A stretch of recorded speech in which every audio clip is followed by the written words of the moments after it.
Hey everybody, welcome to an all-new episode of Let's Stay Together. I am so excited to have my guest Lana on the show today. She was on the show last year and we are going to celebrate her new show, Why Women Kill, all afternoon, well at least for the next half hour. And we're going to have a total blast. I cannot wait to dive into this conversation. So let me grab my guest right now.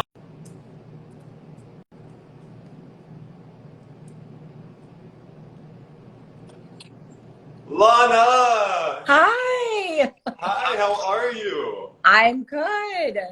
Oh my I'm trying to gosh. make sure there's no technical issues. It's always the case. I got you. You look great. Lighting's amazing. Thanks. I was gonna topple over. Lana, oh my God, we did this a year ago. Can you believe it's been a year already? I know, it's so crazy. We've come so far in the last year. I know, we really have, and I'm so thrilled you're here today. We are celebrating you and the premiere of your new show, Why Women Kill. We're going to dive all into that. Such an exciting day. And for all the fans tuned in, I have your questions. I'll be asking them towards the end of the interview. I keep comments off because I get a lot of requests from fans saying they cover your face and all of my guest faces. So they want to see you. So there you go. You have a fresh image of Lana. But man, Lana, the show is out now, streaming, Paramount Plus. I can't wait to watch it. Tell everybody what the show is all about. Oh my gosh. First of all, the show is so much fun. It's set in 1949. It centralizes around one main storyline as opposed to first season, which was in three different eras. So this is we're in 1949. It examines it examines beauty and power and how people use that to their advantage. So for example, we'll explore what it means to be beautiful. We'll explore the hidden truths and behind the facade and that people project to the world, and the lengths that people will go to live up to what society deems as ideal. So we were so influenced by society for centuries. Right. and we're always trying to live up to this perfect image. But what is really behind that perfect image? And are people that we see as influencers, et cetera, in a modern day, are those people truly happy? We don't know what goes on behind closed doors. Right. So that's what we explore. And Alma Philcott, played by Allison Tolman, her character is, she looks up to mine as Rita Castillo is a goddess to her, and she wants to be her. She wants to be in the garden club. She wants to be accepted by Rita. She wants to be her friend. And Rita's just has no time in the day for her. Because Alma's character doesn't live up to that ideal. And anyway, you see these two women sort of growing in different directions throughout the season, but they're very much intertwined. Wow. Okay, Yes. Talk to me a little bit about Miss Rita Castillo. Tell me what she's all about and what have you loved about playing her. Give me the scoop. Rita is a riot. I mean, she is the queen bee. She's completely fabulous and complex and layered. A lot of complexities there. She's a sardonic wife to a very wealthy elderly man whom she's been married to for way too long. There was a deal where she thought that he was going to die early on. And you'll see how they linked up. Her past is very messy, not what you think. And he's still alive 12 years later. And she's like, I'm gonna kill you. And she wants him to die so she can start living her best life. She's been a little bit of a prisoner. And she's also the president of this garden club, and she rules it with an iron fist. And on the side, to keep things more interesting for her, she is having this torrid affair with a very handsome young Matthew Didario. Well, not him per se, but the character Scooter. But everyone who knows Matthew Didario, he is a very handsome young buck. That's so funny. And we oddly share a very similar last name, and people are always pointing that out. But we spell it differently. Now, Yes, you both spell it differently. Yes. Now, 1940s. What a fun era. My God. I mean, how much fun did you have exploring this different time? So different from the present. It was so much fun. I mean, I'm so influenced from the actors and the glam of that time. I think every female actress wished that they were in a gown like the ones that Rita Hayworth and Marilyn wore. And we all look forward to that red carpet moment, so we can do that. So it was kind of fun to be in that, not kind of, it was a blast to be in clothes like that every single day portraying Rita Castillo.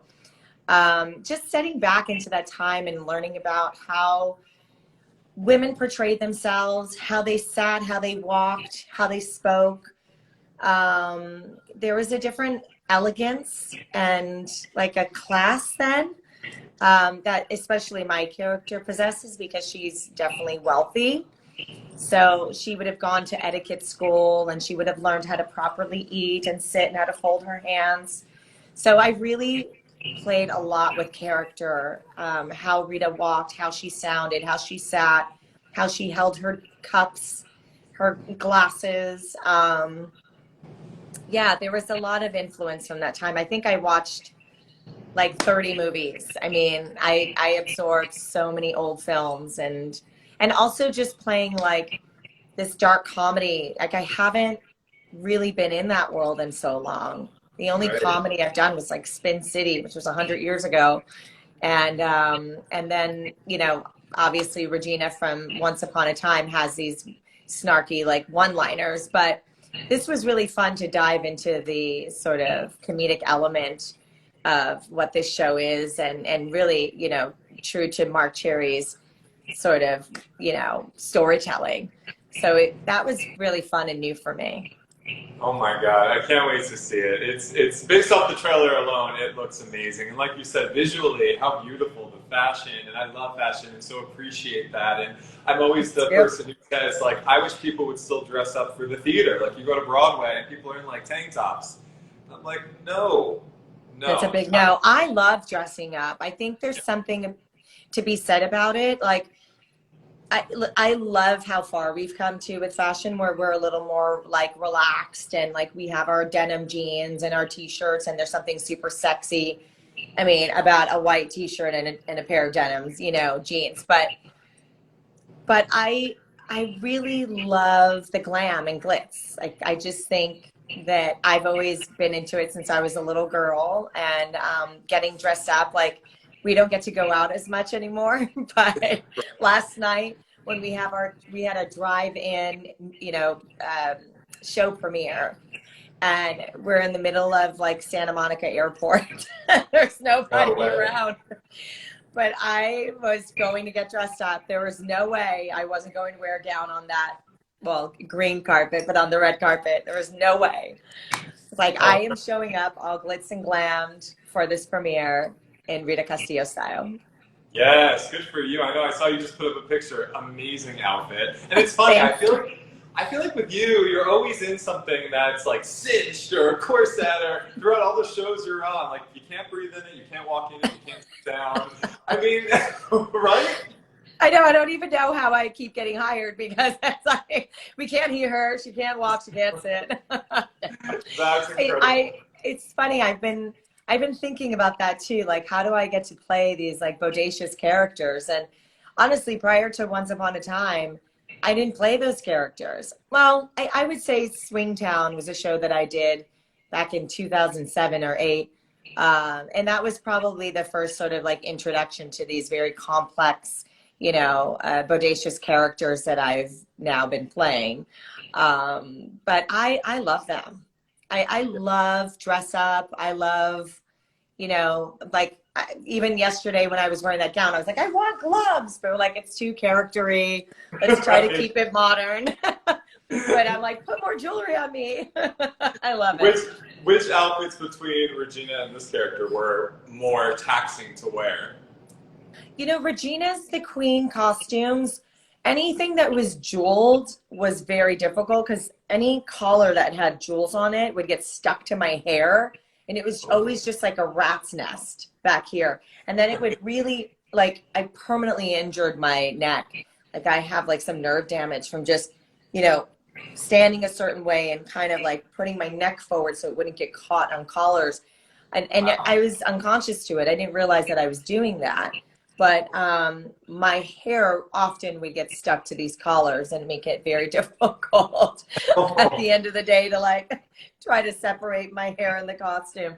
But I would say Regina's costumes were a bit more constrictive and in a constricting in a very different way, because they were big and there was all this tulle underneath, and going to the bathroom was extremely challenging. Rita Castillo's costumes were challenging because of the foundations and the corsets, and Janie Bryant is very sort of authentic and stayed true to the time. Like, you have to wear your corsets, we got to cinch you in. And it was harder to breathe, but at least I could like walk around town in those costumes and people would say, that's a very fancy lady, but they wouldn't be like, you know, shouldn't you be on Hollywood Boulevard next to Spider-Man, like Right. Wonder Woman? I Right. can't wear any of the Queen's costumes in public. Fair point. Fair point. Now you mentioned that one of the themes of this show is what does it mean to be beautiful, and you guys explore the idea of people trying to kind of keep up with what society expects of them or wants from them, right? So, what is your definition of beautiful? What does that mean to you? It's such a big word. It really is. And I know this is super cliche, but it really is like beauty is in the behind the eye of the beholder, as they say. And like I always say, if you lined up every guy I've ever dated, none of them look the same. There's no like particular type. I've always fallen in love with people for who they are.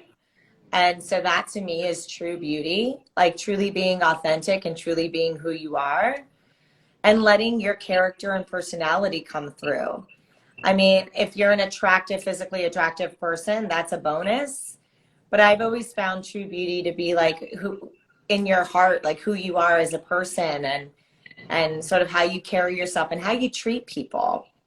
You know, as long as you don't belittle people and think that you're above them, that's like a such a turn off to me. Yeah. I do my best to treat everyone equally. I do my best to be very conscientious. Can't speak this morning. But I do my best to be very conscientious of people and their situations, etc.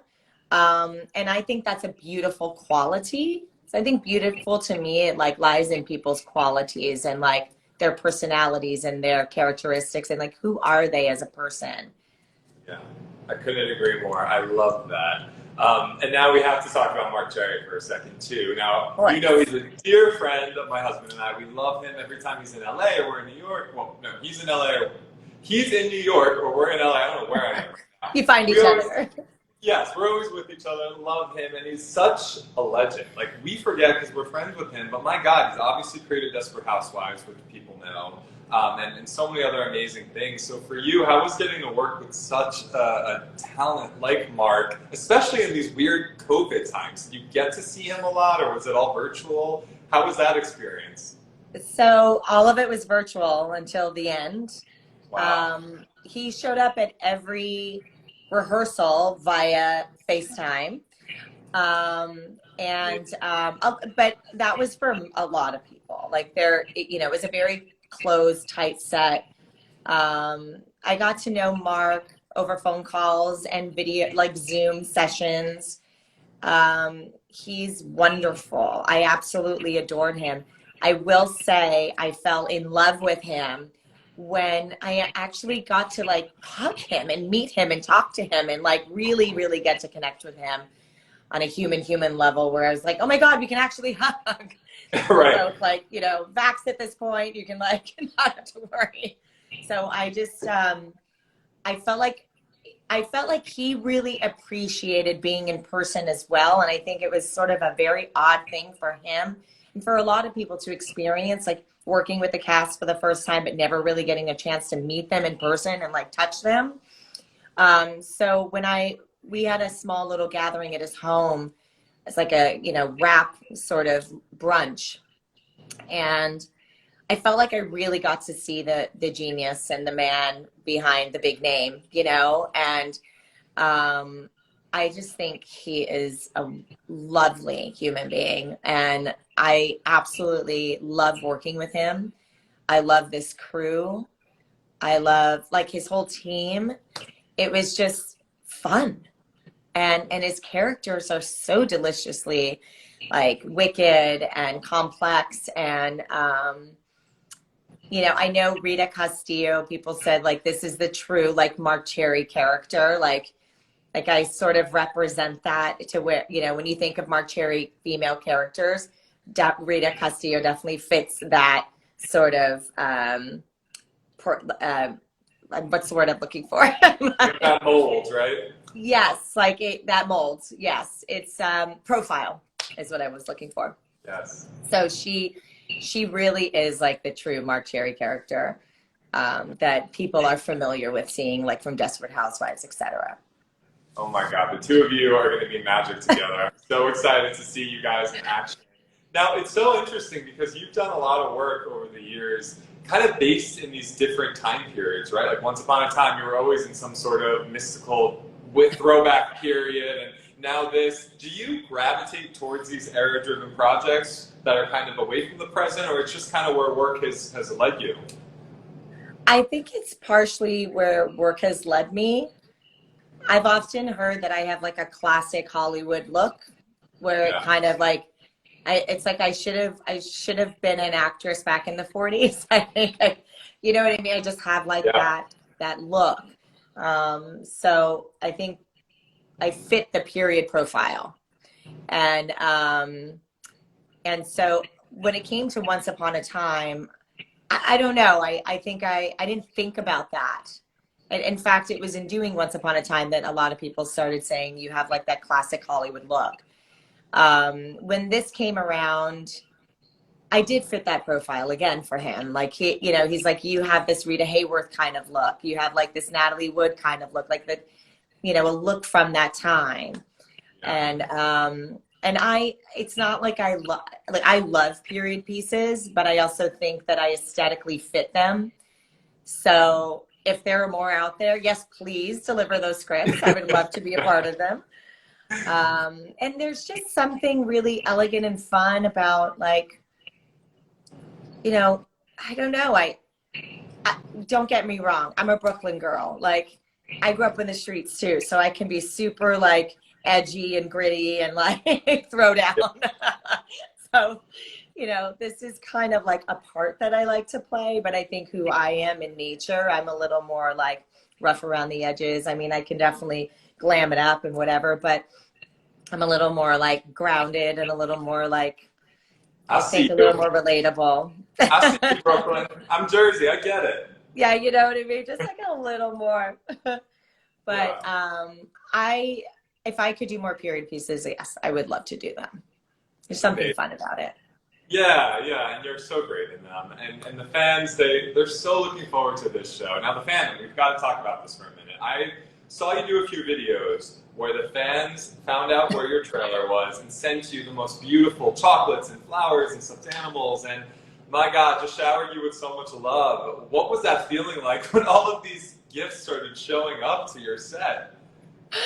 I actually started feeling really like embarrassed for some, like, because all the cast members were like, "What's going on here?" I'm like, they came from Once Upon a Time. They're all fans from Once Upon a Time. Like I felt bad. I was like, oh my God, I wish everyone was getting all this love. It made me feel a little guilty. But on the flip side of that is I felt like overjoyed and just so grateful. And I literally every day was just like, oh my gosh, what now? And they would call and say there's more in the production office. We need to, and they would come down like 3 people with these bins, and it filled up my entire room and shower and closets. So it was very, it was beautiful. When I was on Once Upon a Time, they would send me a lot of flowers and gifts as well, and it was weekly, and it was amazing. And this time, it kind of all happened at once. So it came in like a big chunk over like 4 days. So it was, yeah, I had a lot of sweets. I think I put on 7 pounds. All the Brazilian chocolates were coming in. I was like, oh my God. They're like, we know you love this. I'm like, I do, but stop. Right. I'm not going to fit in any of these costumes. That's amazing. That was so fun to see. And it's so cool that you were hopping on and thanking people and trying to get through them with such a busy day on set too. I mean, that's why so many of your fans connect with you in such a big way as well, because you put in the time and you make people feel seen, which I think is so awesome. Now, you are, in my opinion, one of the most gifted people in this business. I think you're so talented, and you commit 1,000, 1,000,000% to every single role that you do. So I'm curious, how do you work when you're on a show like this? Do you like kind of remove yourself from the real world and become a little introverted, or do you balance real life with character? Like, how does it all work for you? Yeah, it's a really good question, because I think that like golden word there is balance. And I think that's a very hard thing for people to figure out. And I only started learning how to balance because I was failing at certain areas of my life because I didn't know how to. And I realized that if you want to have love and work sort of exist in the same world, you have to learn how to balance. And when I was on Once Upon a Time, I was working 16 and a half to 17-hour days, Monday through Friday. It was very hard. I was married. It was very hard to find the balance. And then I had to kind of figure things out, talk to the producers, be like, can you please help me? Like, give me a one day. I can be with the family. Right. You know, it was tough. It was very tough. But as much as I'm a workaholic, I also know that finding balance in life is really, really critical and important, because it only adds to your work. And it's really important to kind of like take a break from, you know, it's like athletes that are always going. They usually take like one day off to kind of give their body like a break to reset. And I think you need to do the same thing with your brain and your body. As much as you want to keep going, you kind of have to force yourself to just stop. And I've found ways to do that. I've absolutely found ways to do that.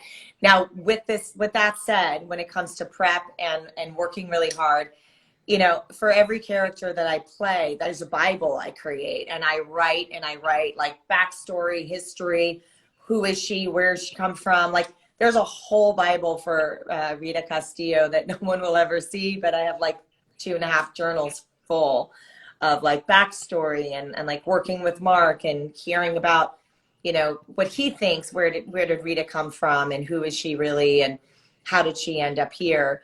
I love that stuff. I love character development and building, you know, the backstory, and like and it's just like really sort of layering the character more and more.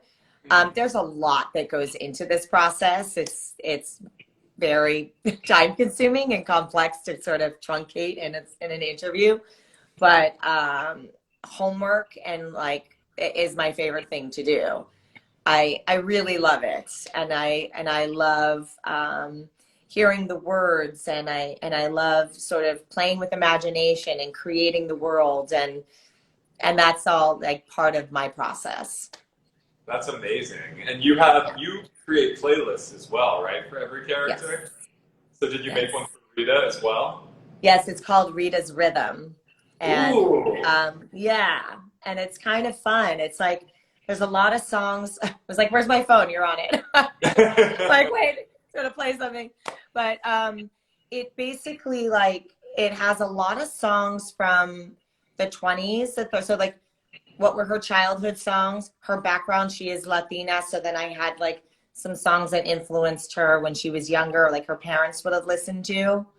And then in her teens, into her 20s, into her 30s, and kind of taking her up to songs that she's dedicated to Carlo Castillo, who she hates, you know, her husband, and like fun, sexy songs that she has with her lover Scooter, and then songs that are just like for Lana, that sort of for Lana, like I'm not here, like for myself, that just like stimulate me or inspire me, or, you know, kind of trigger something. And I like to have those songs that maybe aren't like for the character, but they kind of remind me of her or a time in my life that I could draw from that actually lends itself to this story. So it varies. There are some modern songs on there, like there's like an Eric Clapton song, Wonderful Tonight, which was I can share this, it's so beautiful, which was my first Love and I song. So it was a song that, like, he's still one of my best friends. So we've known each other since we were 10 years old. He's my oldest friend today. So like, he's still in my life. And we shared this song when we were kids, when we were in love. And what that song did for me is every time I listened to it, it triggered like that love, that true love, that puppy love, that innocent love that Rita Castillo once had and doesn't have anymore and still wants in her life. So I would play it for her while I was her, and it would just kind of create this sort of hope, like I am going to find that, because ultimately that's what she wants. She really does want true love. And she's just made some poor decisions along the way, and she is where she is today. But her deep, like the core of who she is, she wants real love. And so when I play that song, it was like such a little gift for her and me. And it just kind of put me in that headspace where I needed to be for any particular scene where it was appropriate. I love that. I mean, music is powerful, so it's so cool you use that to help develop your character, right? Yeah, for sure. I use it all the time.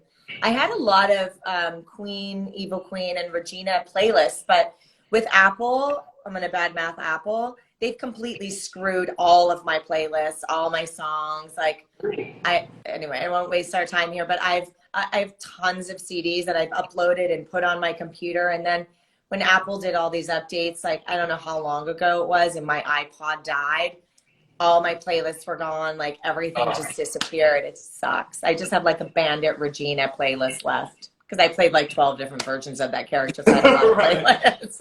Yeah, you have quite a few of those, I'm sure. Oh yeah. Yeah, oh, that's awesome. I love hearing stuff like that because people don't realize how much goes into creating these characters and what helps you get there, right? I think it's such an interesting process. And music, I think everyone can connect to, so super cool. 100%. Now, let me get to a few fan questions. Sure. Do you have about like 10 more minutes? Yeah, go for it. Okay, cool. So, number one, these were the most popular questions. Number one, any similarities between Rita and Regina, two powerful women? Yes. I mean, yes, they're both powerful women. They're both like super glitzy and glam. They both can be snarky and sardonic. Let's see.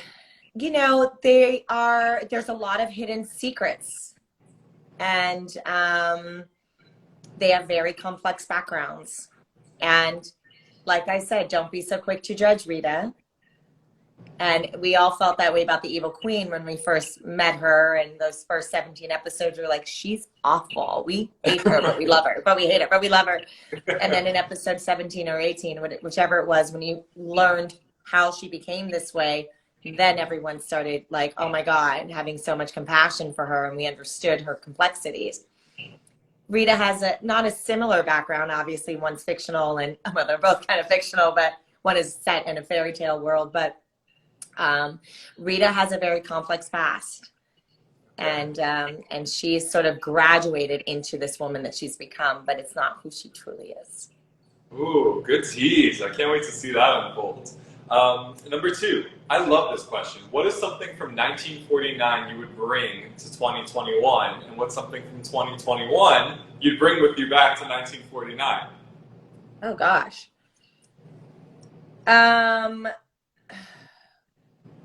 Wow, I would bring Spanx back to 1949. Let's just get that one out of the way. Those corsets are like, whoa. What would I bring back? I would bring back the fashion. I like that. Like the big hats. Oh my God, all of it. It's like Spanx under those costumes. That's what I would do. Nice. Because it was like yeah, any sort of shaping foundation that's comfortable that you can breathe in. I would bring back to 1949, and I would bring back the fashion because there's something so beautiful and elegant about that time. It was like this luxurious, like costumes and like these, you know, suits and these dresses and these gowns and the jewels and these head dresses and hats and gloves and these like, it's just, I think it's one of my favorite eras in fashion. Yeah, I would like to bring that back. Amazing. I'm for it. I want to see it. You know, I me love this too. question. This is Yes. and I got this one a lot. What makes you say yes to a project? I'm sorry, what's the last part of it? What makes you say yes to a project? Oh, if it is career building, Ah, yes. I always focus on, is this career building? Like, have I played anything like this before? Does it show me in a different light? Are they seeing a different side of me? Am I challenged by it? Am I going to have fun? Is this a story I care about? Yeah, kind of very nice. all of those. There's a lot that goes into the yes. And location. I'm like, where am I going to be? And you filmed this show in California, right? Yes, yes. Nice. So that was neat. All right, last fan question, and it's a once question. I had to get this in there for all the fans. Do you still feel close to Regina after all of these years? I think I'll always feel close to Regina. She'll always be a part of me. She will be the one character that I can probably say at this point that will go down in history as being the longest story I've ever told. Mm. So just because the formula in TV is changing and I can't foresee that formula moving forward. So it's, yeah, I feel like she'll always be a part of me, but she'll exist in like memories, conventions with fans, because I will love doing those and I love seeing the fans, and we'll always have like paintings of the queen and tattoos that I'll sign or something, you know. But yeah, I think that I grew so much as a human being on that show. I mean, it was an entire life cycle. And, you know, I started off one way and I I grew professionally, I grew just personally. That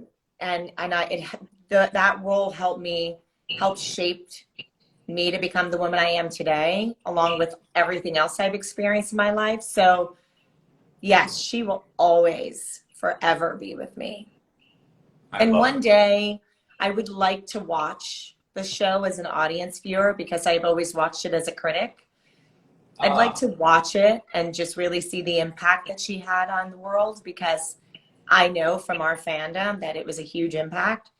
So I'm curious now that I'm like so far removed, because we're no longer up there. It's been 3 years. I'm no longer telling the stories. I'd like to watch it at some point as a viewer. And just maybe I'll do it with Rebecca Mader. Maybe we'll like have a binge and watch, you know, season 3 together. Oh, I hope you do that. That seems like it would be a really fun thing to reflect back on. I love it. And not, like you said, not critique it at all. Just enjoy. Just enjoy. Grab some popcorn, some chocolate, and just sit back and binge. I love that. Now, before I let you go, I have a quick, super quick, fun rapid fire game. Now, these are 3 topics.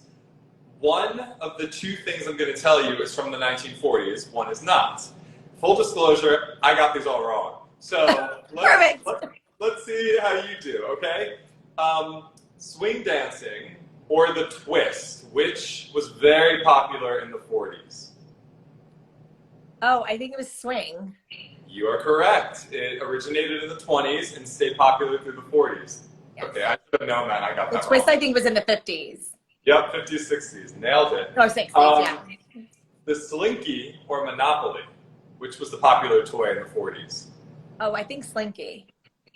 Damn, you're good. Yes. Monopoly Monopoly was 1935, Slinky 1945. And the last one, what was introduced in the 40s? The two-piece bathing suit or the one-piece? Oh, I think oof, I would say the two-piece. Yes! Oh my God! Oh! 3 for 3, 100%. You nailed it. You definitely put me to shame. Yeah, the one piece was like 1905, 1910 around Yeah, there. I figured that was older, but I was like, I had to go back and I saw Marilyn in a two-piece when I thought about that. I was like, nope, that was in the 40s.